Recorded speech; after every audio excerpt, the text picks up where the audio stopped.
Coming tonight from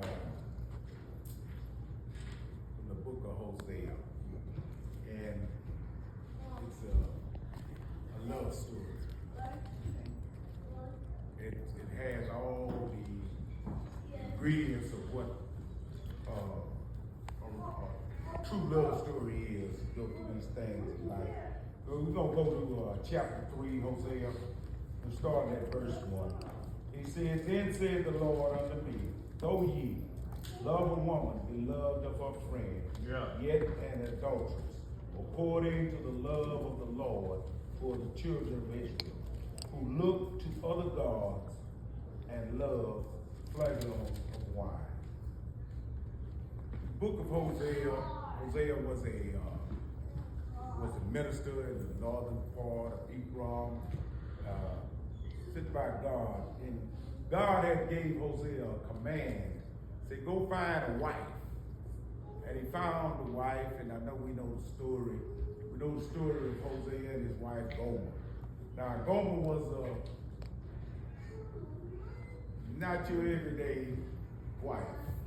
You know, it's not the wife that we know now that we would choose to marry. God gave Hosea the command.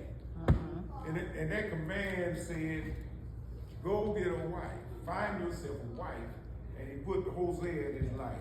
Now, the thing that I got out of this and reading, that when God, we know this, when God gives us a command, we must continue to be obedient to what the command is. We don't know the outcome, but if we are obedient to the command, we'll be all right if we trust and believe the word of God.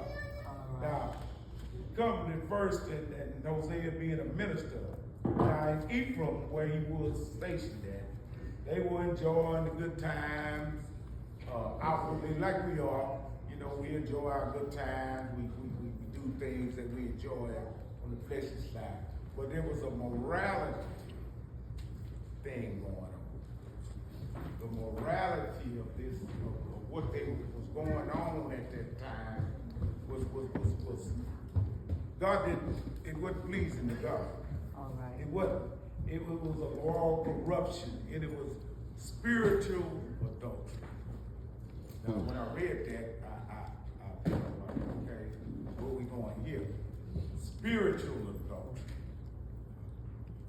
We can commit as Christians, even us, spiritual adultery. We can say we love God so much, yet we're willing to go outside and for other things. We fall in love. Our humanity sometimes takes us out there. Yeah. But we tend to forget about our first love. We start to love to do the things that we like to do, the fleshly things. And it takes us away from where we're actually supposed to be. Now, Hosea's wife, Gomer, this is the predicament she found herself in. She said she loved Hosea. Hosea loved her. But she found herself outside of the marriage, doing other things, adulterous things, committing the spiritual adultery by professing to the Lord her love, yet outside interests had drawn her away, seduced by other things, worldly things. We find ourselves sometimes, and I'm guilty of it. I have been guilty of it. Sometimes we want to do what we want to do. Love what we want to love. Right. But then, as Christians, we profess our love for God. Right. So,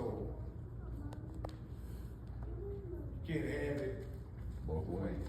No, sir. The Bible is not written like that. It's one love, a godly love. That's right. And we're easily tempted, seduced by the things of the world.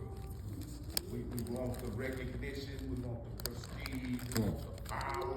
Yeah. Everything worldly. We stand up and boast about us. And it's like shit Bless you. for us all about God. Right. Good teaching. Now, Gomer being the woman that she was, did the worldly things that a lot of us do. We're not perfect. We're not seeking perfection. Right. That's the wrong thing. The perfect one is God. But here we are today as we stand as Christians.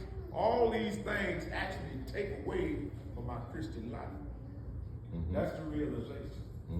And there are consequences in those things. If we continue to do that, should we continue in sin? No, sir. Start from here. No, sir. But here was a woman. Now the irony of all these teachings is that through that, and while Hosea was trying to minister to the Israelites, trying to minister to the people in Judah, to come to God, they turned their back and hardened their heart because what they thought they had, the riches and the prosperity that they were enduring, they didn't need God. They thought that I got it made. I got everything worldly that I need. Yeah. And lost their focus on what really was going on. Right. Gomer actually had everything she needed. She had Hosea, a loving man, provider, children, everything she thought she should have needed or wanted, but she sought more. We find ourselves sometimes, brothers and sisters, I find that we are more worldly than we ought to be as Christians sometimes. And it's just a fact. We It's are all right. more worldly Teach. than we are Christians. Good teaching. Teach. In our Christian Good life. teaching.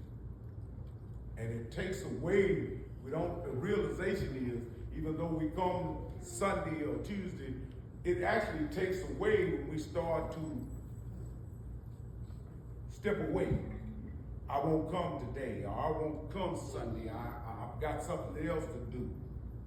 You understand what I'm saying? It's all right. It takes away from us hearing the word of God, which will strengthen us in our Christianity. Tell the truth.